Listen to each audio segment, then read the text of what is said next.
무비시네 영화방 청취자 여러분, 반갑습니다. 김기사입니다. 지난 방송에서 공지한 것처럼 무비시네 영화방이 소모임을 계획 중에 있습니다. 소모임이라는 어플을 통해서 정모 날짜를 잡고 함께 영화를 보고 간단히 이야기를 나누면 어떨까 하는 생각입니다. 저희 무비시네 영화방에 출연한 모든 기사들을 비롯해 청취자 여러분과 일반 지원자 모두를 환영하며 인종, 국적, 성별, 나이를 초월한 친목 모임으로 만들어가면 어떨까 생각하고 있습니다. 정말 멋지지 않습니까? 참여에 관심 있으신 분은 공식 메일 dps1438gmail.com 또는 팟캐스트 무비시네 영화방 댓글란을 통해 의견 주시면 감사하겠습니다. 그럼 무비시네 영화방 방송을 지금 바로 시작하겠습니다.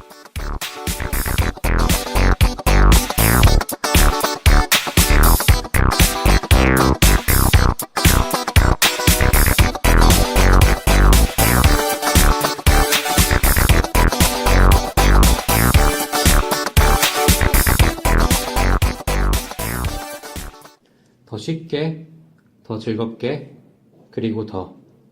안녕하세요. 무비시네 영화방 제기사입니다. 네, 철기사입니다.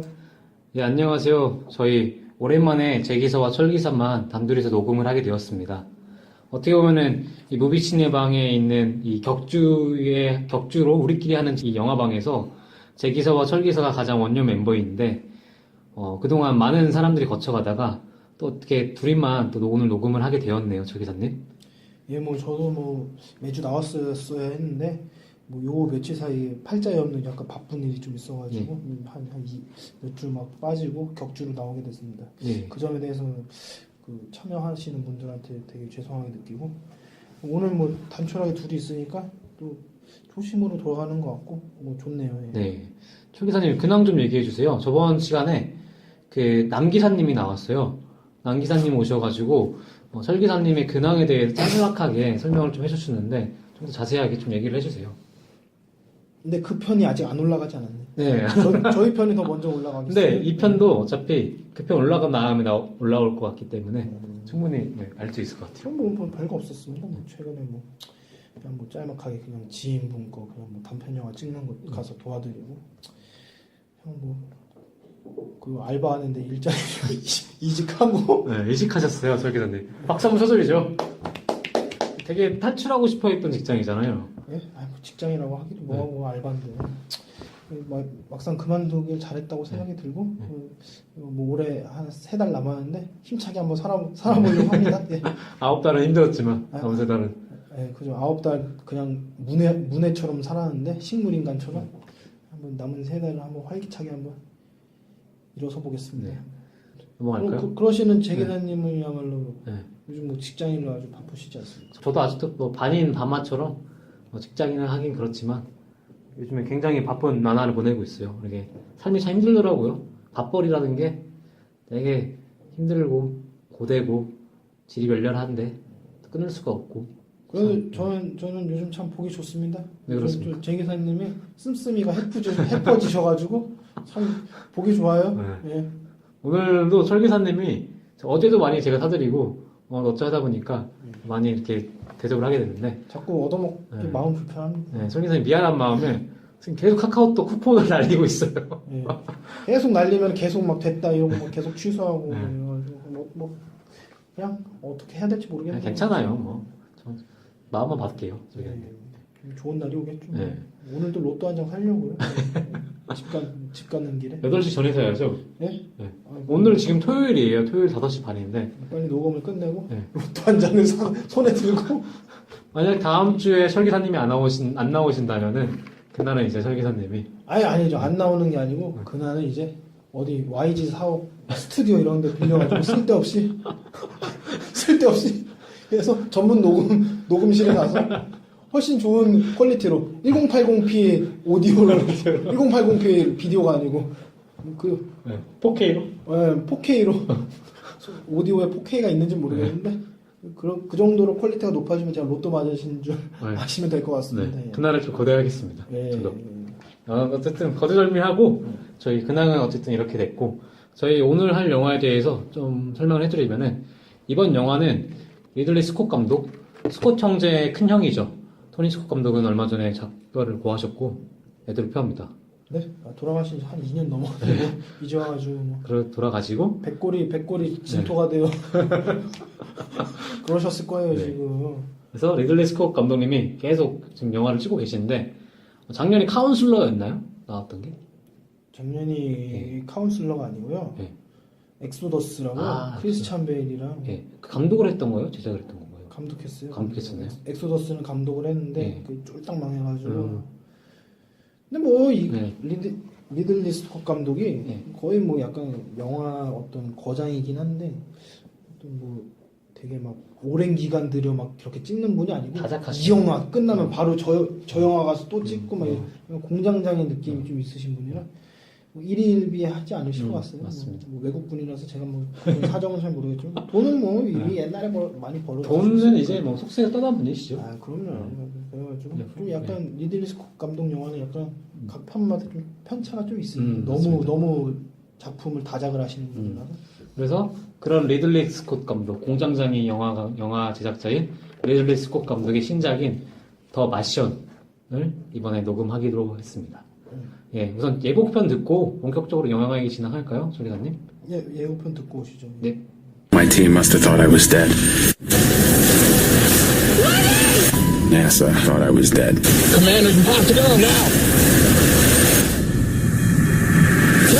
But I'm alive. Surprise. It's gonna be 4 years until another mission can reach me. And I'm in a hab designed to last 31 days. If the oxygenator breaks, I'll suffocate. If the hab breaches, I'm gonna implode. And if none of that happens, I gotta grow food on a planet where nothing grows. He's going to starve to death long before we can help. In your face, Neil Armstrong. I know how to save Mark Watney. I'm not risking more lives. This isn't a normal mission. If anything goes wrong, we die.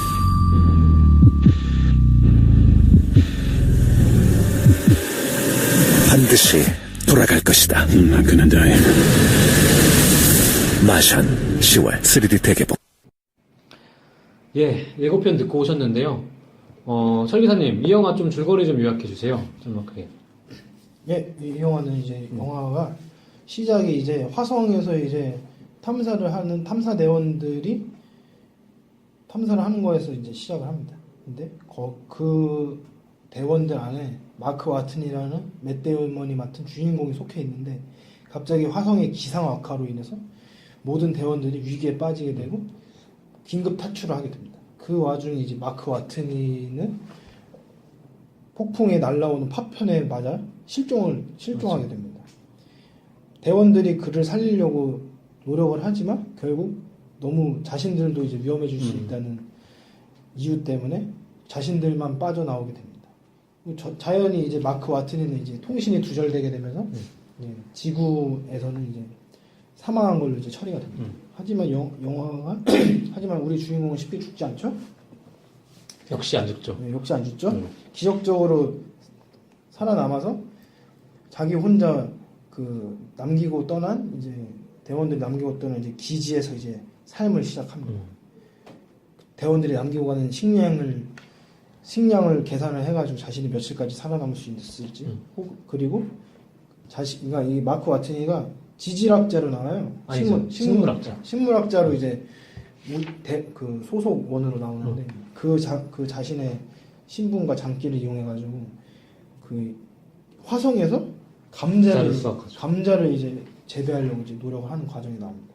그런 식으로 이제 본인이 다음 화성 탐사가 올 때까지 살아남기 위한 고군분투를 이제 시작합니다.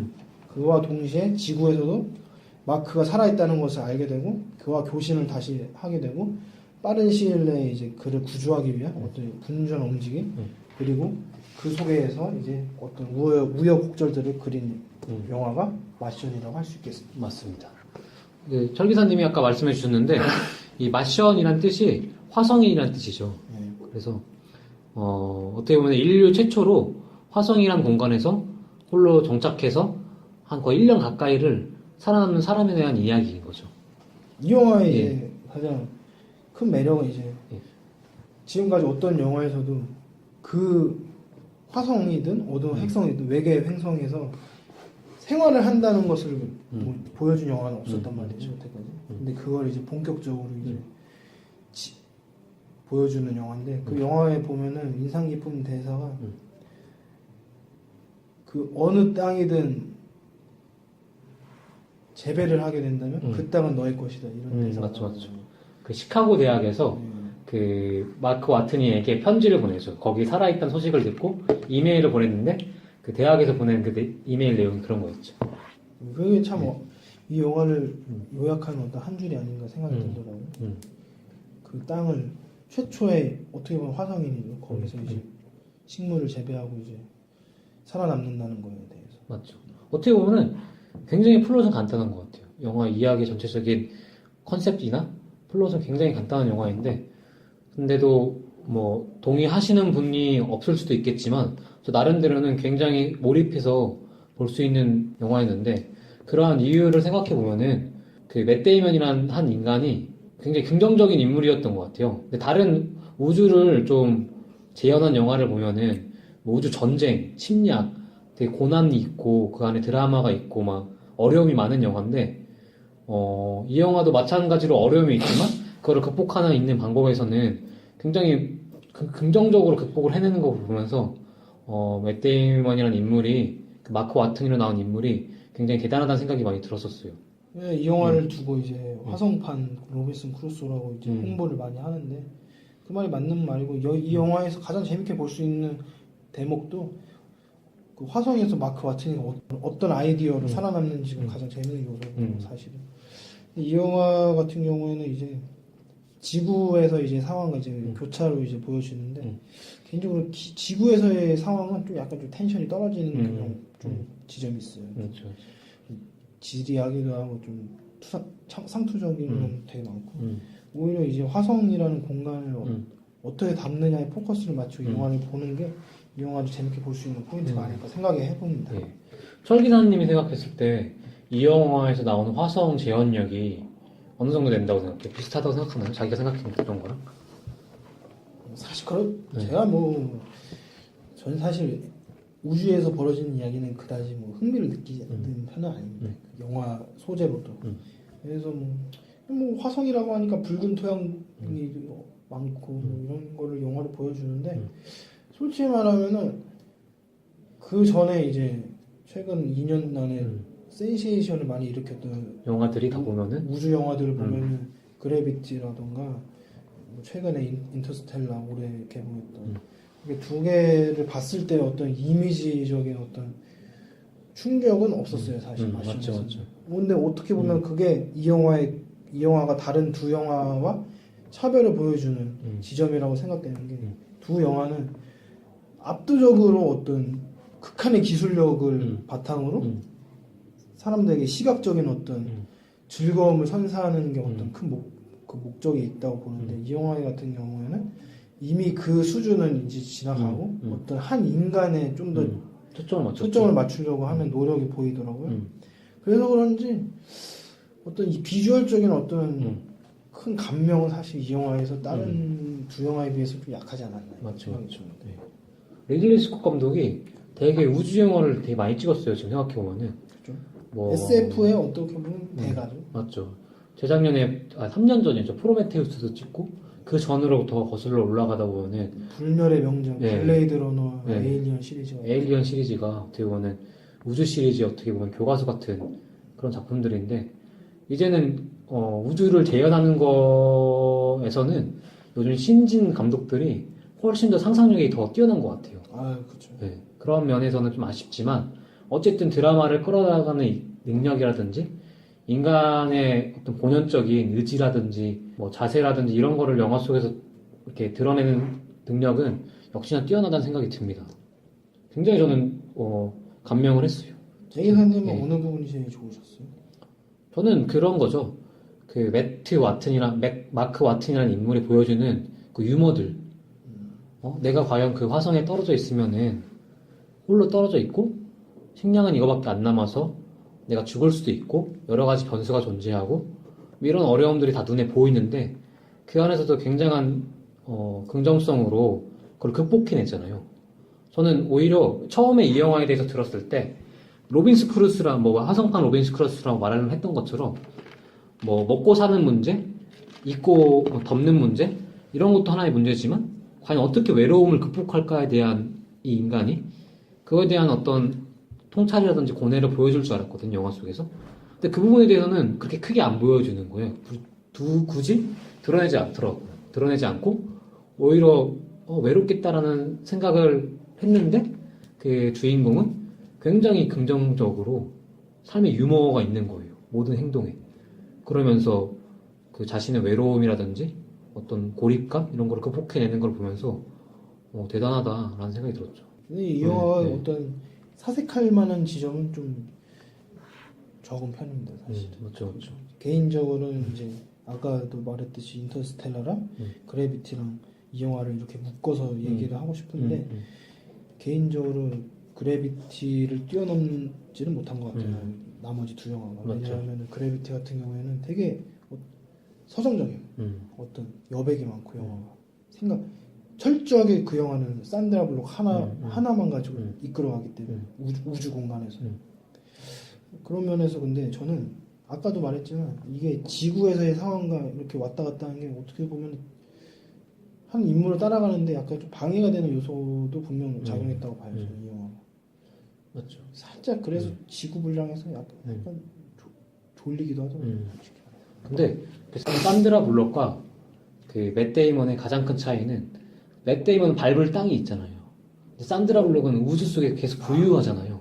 거기서 더 고립감이 있고 외로움이 있고 거기에 더 빈 공간이 있으니까 우리가 더 사색할 수 있고 약간 그런 게 있는 것 같아요. 이건 솔직히 말하면 철저히 개인 취향이기 때문에 이 영화를 더 좋아하시는 대중분들도 많을 거라고 생각합니다. 맞습니다.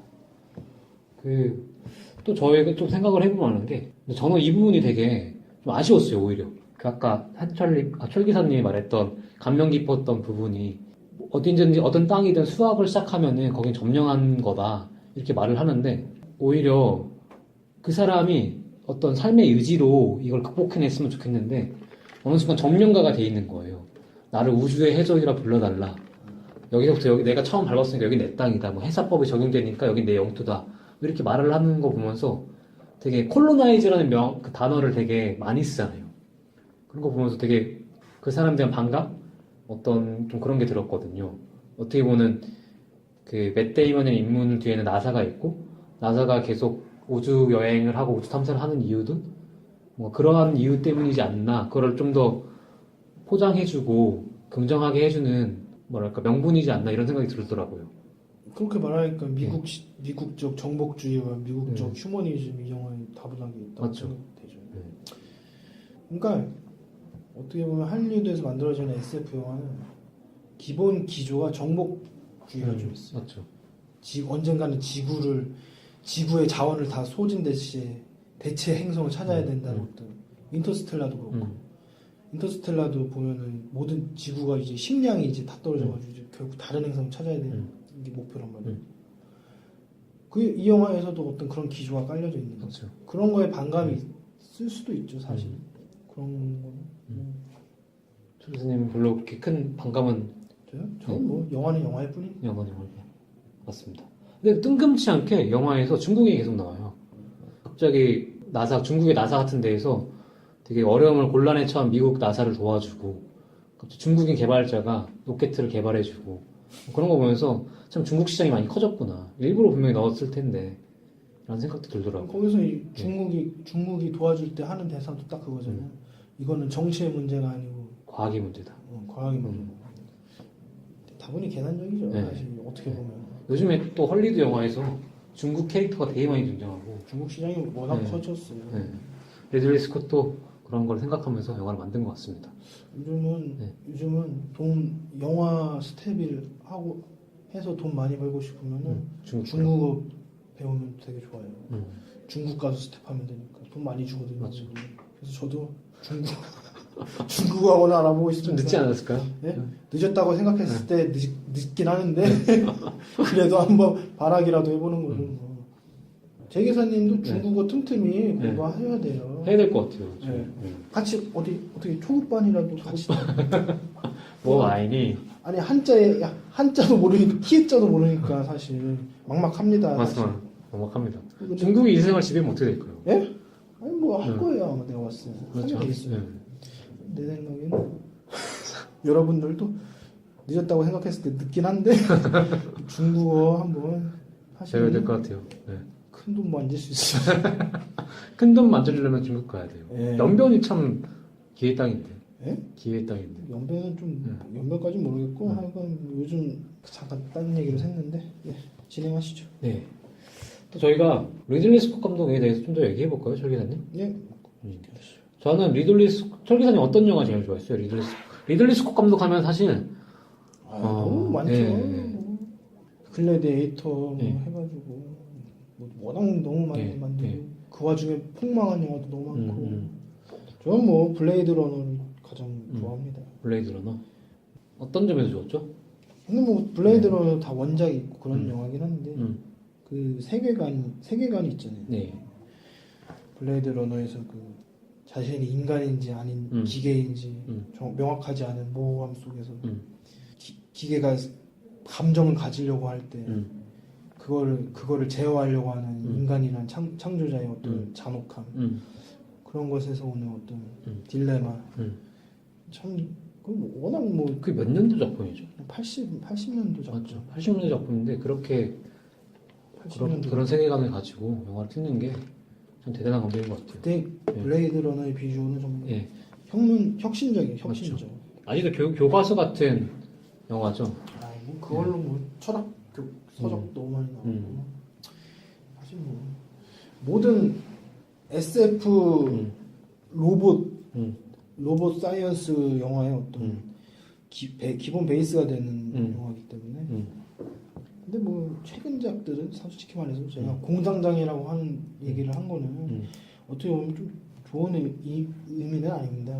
너무 좀 약간 전문 연출인 같은 느낌, 그냥 연출만 딱 하고 딱 빠지는 느낌 이런 느낌의 영화들이 너무 많아요 요즘에. 맞아요. 딱 글래디에이터 때까지만 어떤 거장의 느낌이었고 그 이후에는 좀 저는 오히려 그런 작품도 좋은데 저가 되게 재밌게 봤던 영화는 이 사람 영화 중에서 그 어느 멋진 순간 있잖아요. 그 영화 저는 특히 이 리들리 스콧이랑 러셀 크로우랑 같이 했을 때 작품이 되게 좋더라고요. 그리고 여기에 마리온 꼬띠아르 있잖아요. 그 배우가 아직 막 크게 뜰 시절은 아니었는데 그때 또 과감하게 주연으로 나와가지고 러셀 크로우랑 되게 아기자기한 사랑? 포도밭에서 프랑스 포도밭 같은 데서 사랑하고 막 그런 게 나오는데 저도 그건 못 본 것 같네요. 그 영화 참 재밌더라고요. 또 근데 그렇게 얘기하니까 갑자기 또 불현듯 또 스쳐 지나가는데 그거 바로 직전인가 그 후에 매치스틱맨이라고 또 있어요. 반전의 반전을 얘기하는 그 영화. 그 영화는 네. 정말 잘 만들었어요. 잘 만들었죠. 니들리 스콧 네. 최근 욕한 거 죄송합니다. 사과하겠습니다. 제가 가장 좋아하는 영화 목록 중에 있는 영화 중에 하나. 매치 스틱맨이 어떤 영화 누구 나오죠 거기? 니콜라스 케이지가 니콜라스 이제 케이지가 나오죠. 전문 네. 사기꾼으로 나오는데 어느 날 자기의 딸이라고 우기면서 어떤 소녀가 등장하는데 그 소녀와 같이 사기꾼이었죠. 사기꾼을 사기질을 하는 영화인데 거기에 또 반전. 전에 정말 저도 재밌게 봤던 근데 영화. 감동이 있어요. 그 네. 영화는. 그또 구성애 같은 게 있고 거기 안에 그래가지고 저는 근데 리들리 스콧 감독이 매치 스틱맨 뭐 어느 멋진 순간 그 다음에 아메리칸 갱스터 아메리칸 갱스터도 괜찮아요. 그다음에 바디 오브 라이즈 이 정도까지는 좋았어요. 바디 오브 라이즈는 정말 별로입니다. 별로였냐? 정말 별로입니다. 너무 별로였어요. 좀 별로였어요. 그때 바디 오브 라이즈에서 러셀 크로우랑 그 남자 꽃미남 배우 디카프리오랑 진짜 연기를 했는데 영화 내용 자체가 너무 어려워가지고 근데 아메리칸 갱스터 때문에 엄청 기대를 하고 봤는데 좀 별로였던 영화였죠. 요새 조금 또 갱스터는 또 괜찮았어요. 아메리칸 갱스터 너무 좋았죠. 그 영화. 별로였다는지. 아니 좋았죠. 엄청 좋았죠. 덴젤 워싱턴이 또 아야고. 그게 실화였다면서요 또. 그냥 리들리 스콧이 원작 있는 걸 되게 선호하고 근데 뭐 요즘 미국 영화들이 거의 다 그렇긴 하지만 맞죠. 하여간 네, 그래서 어김없이 오늘 녹음하는 더 마션도 원작에 있는 영화예요. 예. 근데 웃긴 거는 이 마션이라는 그 세계관이 어떻게 보면 되게 참신하잖아요.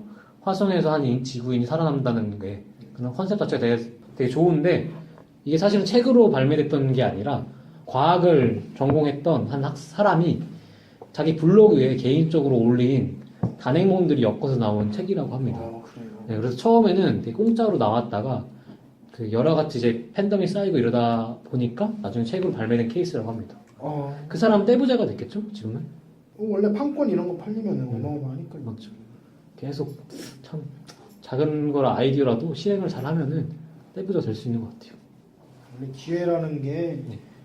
요즘은 다 콘텐츠 싸움이기 때문에 아니 나는 근데 이 영화를 계속 보면서 저는 근데 철기사님과 다르게 되게 몰입돼서 영화를 보다 보니까 어느 순간 내가 그 영화 속에 있는 한 사람이 된 거예요. 영화에서 보면은 이제 어느 순간부터 마크의 귀환을 이제 전 세계인들이 다 이제 기대하잖아요. 마크가 쓰는 텍스트 문자 같은 게 다 이제 생중계가 되고 그가 어떻게 행동하고 어떤 게 준비를 하고 있고 지구에서는 그를 귀환시키려고 이런 게 다 생중계되는데 나도 모르게 그 중 일부가 되더라고요. 그래서 정말 마크가 돌아왔으면 좋겠다. 아까는 빨리. 제국주의 같아서 싫다면서요. 그렇긴 한데 인간애적인 게 있는 거야 거기에서도. 아무리 미국이 싫고 해도 인간 한 사람에 대한 그런 뭐랄까 인류애 어디에 홀로 고립된 사람에 대한 그런 인간적인 동료애 같은 게 본성이 있나 봐요 우리가. 그죠. 그 사실 영화라는 게 그렇게 한 인간이 고립돼 있고 벗어나려고 하는 거에 있어서 또 광해에 몰입을 해야 되는 게 일단 영화의 1차 목표잖아요. 그거를 느끼셨으면 이 영화는 성공한 거죠. 맞죠. 그런 게 많이 느껴졌어요. 저는 실패했는데 제가 잘못이죠. 아니죠. 근데 하지만 그 여자 배우 누구죠? 제시카 체스타인이요. 그 배우는 어떻게 생각했냐? 아니, 그러니까 여기 보면 인터스텔라에 나오는 배우가 2명이나 나옵니다. 네. 맷 데이먼이랑 제시카 체스타인. 네. 둘 다 우주 영화고 같은 영화에 비슷한 영화에 또 나오니까 기시감이라는 게 또 다르게 느껴지더라고요. 뭐 워낙 뭐 연기 잘하죠 제시카 체스타인. 턱 이중으로 돼 있어. 이중. 근데 어떻게 캐스팅을 어떻게 똑같이 했을까요? 이렇게? 그러니까요. 조금이라도 뭐 차별성을 줘야 될 것 같은데. 워낙 또 핫한 배우들이니까 음. 뭐 배역도 다르고 그렇긴 한데 좀 너무 좀 오버랩되는 게 없지 않아 있어가지고 저는 좀 보기 좀 근데 그 맷 데이먼이라는 배우가 진짜 좀 존경할 만한 게 그 사람이 식물학자라서 감자를 길러서 한 400일? 4년 가까이를 자기 혼자 화성에서 살아남을 방법을 연구해냅니다. 작은 실수 하나 때문에 자기들이 키워온 감자 밭이 다 헝클어지는 거죠. 다시 복구가 안 되는 상황이 됩니다. 이미 그 기지 자체가 오염이 돼가지고. 근데 그 사실을 이제 지구에서 알고 새롭게 방법이라고 제시를 하는 게 이제 시기 다이오트 요법 같은 게 제공이 되면서 감자를 평소에 2개를 먹었다면 이제 4일에 2개를 먹어야 되는 상황이 온 거예요. 그러면서 그렇게 한 100일, 200일이 지나가서 갑자기 이제 미래 상황으로 70일 후 해서 미래 상황으로 가는데 그 맷 데이먼의 몸매가 완전 홀쭉해집니다. 나 그 배우가 참 영화를 위해서 정말 노력을 하는구나. 어떻게 사람이 저렇게 몸을 뺄 수가 있죠 단기간에? 네. 완전 뼈밖에 없게 사람이 돼요 배우가. 또 저희 설경 형님도 맨날 그랬잖아요. 아니 뭐 암사에서 이정재도 인정해도 들었고. 살 엄청 빠지잖아요. 배우라면 응당 네. 돈값은 해야죠. 돈값이죠. 돈값 해야죠. 네. 맞습니다. 한두 푼도 아니고. 한두 푼도 아니고. 이런 배우 한 1,000억씩 받잖아요. 또. 그럼요. 2천만 불씩 받는데 네. 2천만 불이면은 1,000억까지는 안 되겠다. 200억 정도. 배우가 돈을 많이 받는 것 같아요. 제가 계속 얘기하다 보면은 결국에 돈 타령밖에 안 되는 것 같아서 좀 씁쓸하네요. 오늘도. 그래서 한마디 해주세요. 예? 한마디 해주세요. 아니 얘기했죠. 돈값 해야 된다고. 그 정도. 맞습니다. 참, 맷 데이먼. 근데 우연치 않게 저번 영화도 본치즈라서 계속 맷 데이먼의 얼굴을 3편 연속 봤는데 이번에도 또 마션을 하다 보니까 참 대단한 배우인 것 같긴 해요. 참 연기 스펙트럼도 높고 어떻게 보면 미국에서 원하는 전형적인 영웅 상인 것 같기도 하고 스마트하면서도 몸도 좋고 부럽습니다. 돈도 많고 여자도 많겠죠? 아니 결혼했어. 결혼했죠? 참 다른 데서 잘할 것 같아요. 그것까지 뭐 저희가 뭐 신경 쓸 거나. 또 성기사님 뭐 영화 보면서 영화 보면은 제가 되게 좋아하는 배우가 나오는데 제프 다니엘스라고 나사 국장으로 나오는 네. 그분을 제가 참 좋아합니다. 그 여러분들도 보시면은 되게 미디어에 많이 나오는 배우잖아요. 최근에 뉴스룸 시즌 3로 이제 마감한 뉴스룸이라는 데 이제 타이틀롤인데 그분이 그 뉴스룸 시간 되시는 분들은 꼭 보시면 좋습니다. 정말 최고의 미드 중에 하나고 최근에 나온 것 중에 아론 소킨이라고 우리한테 뭐 소셜 네트워크나 머니볼 각본가로 유명한 그 과거에 웨스트윙이라는 드라마 작가인 아론 소킨이 쓴 뉴스룸이라고 있는데 네. 나중에 챙겨보시면 좋을 것 같습니다. 근데 그 배우가 했던 말 중에 참 공감이 되면서도 싫었던 말이 있었어요. 영화 안에서요? 네. 뭐 그러니까 이 국장이 약간은 그 우주 탐사를, 그러니까 걔네 맷 데이먼을 살려 보내려고 여러 가지 협조가 지원이 되는 상황에서 거부를 할 경우가 되게 많아요. 어떻게 보면 이 영화에서 네. 악역이죠. 네. 어떻게 보면. 이 영화에서는 정말 주인공을 바디하는 안티고니스트가 없는데 유일하게 나름 조금씩 태클을 거는 배우가 이 배우입니다. 왜냐하면은 하는 말이 있어요. 자기는 이 한 사람의 개인보다 나사라는 집단이 중요하다. 나사라는 집단이 계속해서 우주 여행을 할 수 있고 계속해서 국민들의 지지를 받고 국회에서 예산을 받기 위해서는 이 개인의 목숨보다는 우리 조직이 더 굴러가는 방향에서 나는 생각을 해야 된다. 그 말이 동감이 가면서도 되게 얄밉더라고요. 그러니까 유일하게 이제 어떻게 보면 악역인 어떤 현실주의자적인 그런 사람을 나오는데 적절하게 이제 연기를 하시면서 적절했던 것 같아요. 연기는 참 잘하죠. 그 배우도 참 괜찮았어요. 치워델 에지오프라고 그 흑인으로 나오는 배우 있잖아요. 그 제프 다니엘스 밑에서 그 배우가 노예 12년 이런 데서 주연하시고 요즘 또 핫하잖아요. 되게 잘생긴 흑인이죠. 네. 네. 제가 좋아하는 요즘에 푹 빠져있는 위켄드라는 가수가 있는데 그 가수랑 비슷하게 생겼어요. 정말? 네, 눈이 큰 흑인. 흑인은 거의 다 눈이 크죠. 눈 작은 흑인은 보기 힘들죠. 보기 힘들죠. 저희 이제 공식 벌써요? 예, 안 돼요, 아니 됐어요. 꽤 됐어요. 꽤 됐어요. 충분히. 설기사님 만약에 자기가 그런 화성에서 혼자 남았어요. 어떻게 하겠어요? 저는 그냥 남은 식량 다 먹고 아마 화성에 뼈를 묻었을 것 같아요. 귀찮아가지고 뭐 아껴 먹어야지 하지만 또 못 아껴 먹고 내일 아껴 먹으면 되지 또 이런 식으로 해가지고 아마 금방 막 다 식량 다 떨어지고 뭐했다 그냥 알아서 구해줄라나. 네, 설기사님 진짜 그래요. 설기사님이 약간 되게 본능적이고 본능에 충실하신 분이라서 뭐 계획하기보다는 본능에 따르고 뭐 그런 분이죠. 뭐 제가 뭐 또 식물학자면은 또 다르게 그 마크처럼 살아남으려고 노력을 했을지도 모르겠지만 지금의 저로서는 그냥 있는 거 먹고 그러고 그냥 내가 화성에서 죽는 1호 인간이구나 그럼 뭐 그렇게 뭐 명예롭게 생각하고 당연한 죽음을 생각하겠네요. 그러고 그냥 혼자 막 자위하면서 죽겠죠. 그럼 거기서 마크는 자위를 안 했을까요? 예? 뭘요? 거기서? 무슨 소리 하시는 거예요 지금? 아니에요. 죄송합니다. 이상한 소리. 그러면은 뭐예요? 저번 달에 그 또 하나의 우주 영화가 있었어요, 사실. 어떤 거요? PK 별에서 온 얼간이. 몰라요. PK 별에서 온 얼간이 맞아요. 그 인도 영화인데 작년이라 개봉은 좀 전에 했는데 한국 개봉을 9월 달이었어요. 근데 그 영화가 마시온과 다르게 외계인이 한국으로 와요. 외계인이 지구로 와요. 지구로 와가지고 겪는 어떤 되게 재미있는 에피소드 같은 게 그려지는 영화인데 참 그 영화도 재밌습니다. 한번 보세요. 그냥 재밌다고만 하고 끝난 거예요? 무슨 내용인지 대충 말해요. 무슨 내용이냐면은 그 PK라는 사람이 이제 외계인인데 우연치 않게 지구인과 똑같은 형태를 외모를 갖고 있는 거예요. 불시착을 하게 돼가지고 지구에 살게 되는데 자기 리모컨이 있어야지 우주선을 다시 불러가지고 자기 고향으로 가는데 그 리모컨을 도둑 맞아요. 근데 리모컨을 찾으려고 막 노력을 하는데 그 인도 영화니까 계속 사람들이 하는 말이 신한테 물어봐라. 그런 말만 하는 거예요. 그래서 신한테 물어보는데 신은 대답을 안 해주는 거죠. 뭐 그러면서 신을 약간 비판을 하면서 그러면서 우여곡절 끝에 그 목걸이를 다시 찾고 리모컨 찾아가지고 다시 돌아가는 그런 영화입니다. 약간 좀 허무맹랑하긴 한데 뭐. 네. 허무맹랑한데 되게 재미있어요. 좀 신에 대한 비판 의식이 서려 있는 영화라서 특히 인도란 나라에 되게 여러 가지 종교가 많잖아요. 근데 그 어떤 그 피케란 외계인이 지구에 가지고 모든 종교가 하는 고행을 다 감내를 하면서 신의 말을 듣고 그들의 의지에 따라 뜻에 따라 가지고 리모컨을 쳐달라고 하는데 다 허사인 거예요. 뭐 그런 게 막 녹아져 있죠. 되게 비판적 의식도 살려 있고 그런 PK란 인물이 순수함과 지구인의 되게 혼탁함이 대비되면서 그런 어떤 교훈도 있고 나름의 그런 영화라서 꼭 추천해드려요.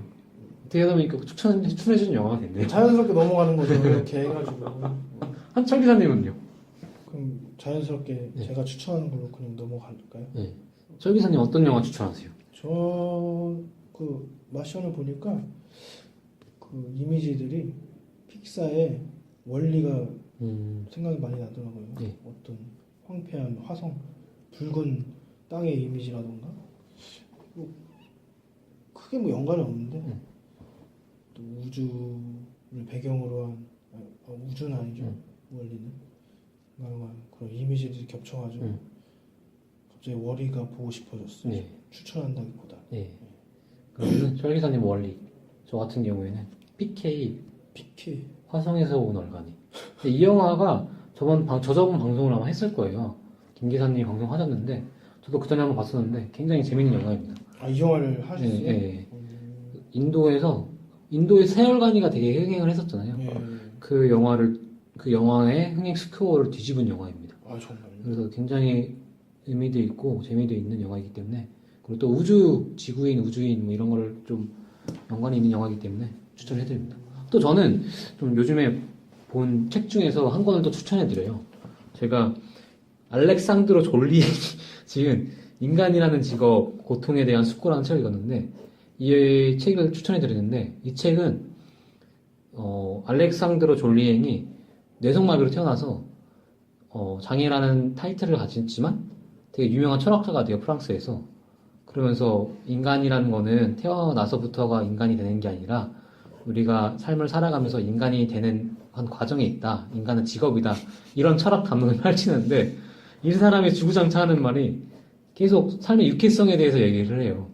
삶은 고난하다. 실존이라는 건 어쩔 수 없이 죽음을 맞이해야 되고 어쩔 수 없이 우리가 밥벌이의 고통, 어떤 편견과 맞고 싸우고 이래야 되는데 그 안에서 우리가 괴롭지 않으려면은 계속 유머를 가지고 유쾌하게 살아가야 된다.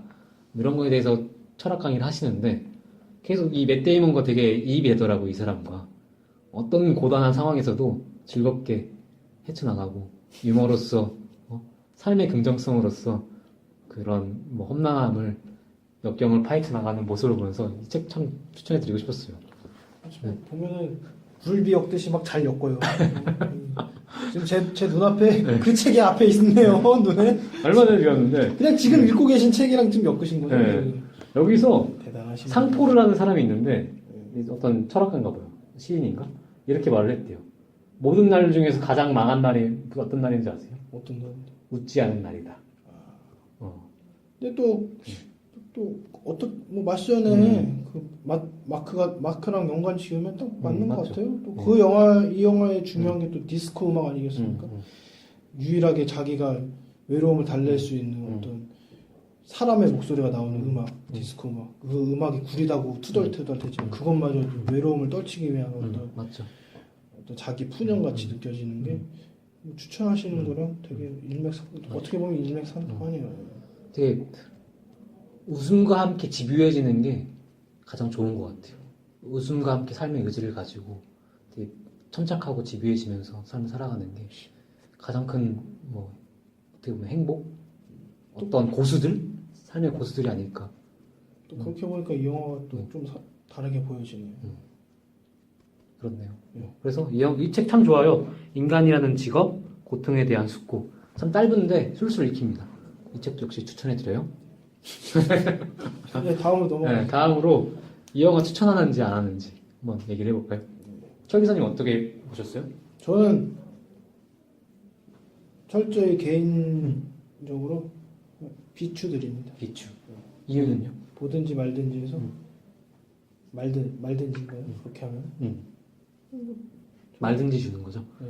저는 크게 이 영화를 보면서 어떤 감흥을 받지 못했어요. 사실 그 앞에서도 계속 얘기를 했는데 어떤 캐릭터가 그렇게 매력적이 있지도 않았고 그거를 그려내는 그림들이 그렇게 매혹적인 게 아니었다고 저는 생각을 합니다.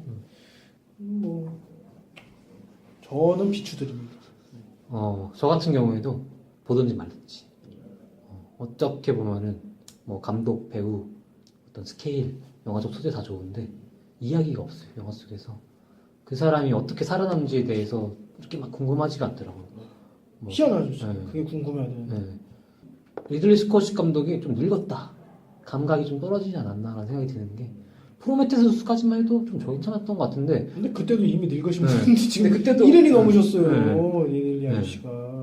뭔가 뭐 아까 철 기사님 한 말이지만 어쨌든 우주를 다루고 공상 영화를 찍으면은 어떤 새로운 게 있어야 되잖아요. 어떤 새로운 시각적인 비주얼적인 새로움이라든지 이야기적이라든지 소재에 대해서든지 뭔가 새로운 게 있어야 되는데 그 모든 게 좀 이미 나와 있는 영화에 있는 이미 나온 우주 영화에 있는 또 부분들을 짬뽕시킨 느낌이 들어가지고 좀 아쉬운 부분이 없지 않아 있었어요. 그 인터스텔라라든지 그래비티 같은 경우에는 굉장한 강팬 팬덤이 생겨가지고 두세 번씩 보고 그런 경우가 있을 것 같은데 이번 영화 같은 경우에는 깜짝 이제 흥행하고 떨어지지 않을까라는 생각을 합니다. 깜짝이라기에는 네. 너무 많이 보긴 했는데. 네, 벌써 많이 봤죠. 마지막으로 뭐 한 줄 평? 서 기사님. 마시언보다는 네. 화성인 바이러스가 재밌었어요. 개인적으로. 좋은데요? 센스 좋은데요? 화성인 바이러스 아직 하나요? 아니 그거 끝났죠. 근데 거기 나온 사람들이 네. 더 화성인 같아. 지구를 떠나야 될 것 같은 사람들이 너무 많이 나와서 거기 저렇게까지 사나 이런 분들이 너무 많이 나왔기 때문에 방금 생각한 거예요? 응. 역시 센스가 서 기사님이 참 좋으시네요. 저 같은 경우에는 한 줄 평을 하면은 아까 했던 말이죠. 모든 날 중에서 가장 망한 날은 웃지 않은 날이다. 저 행복해집시다.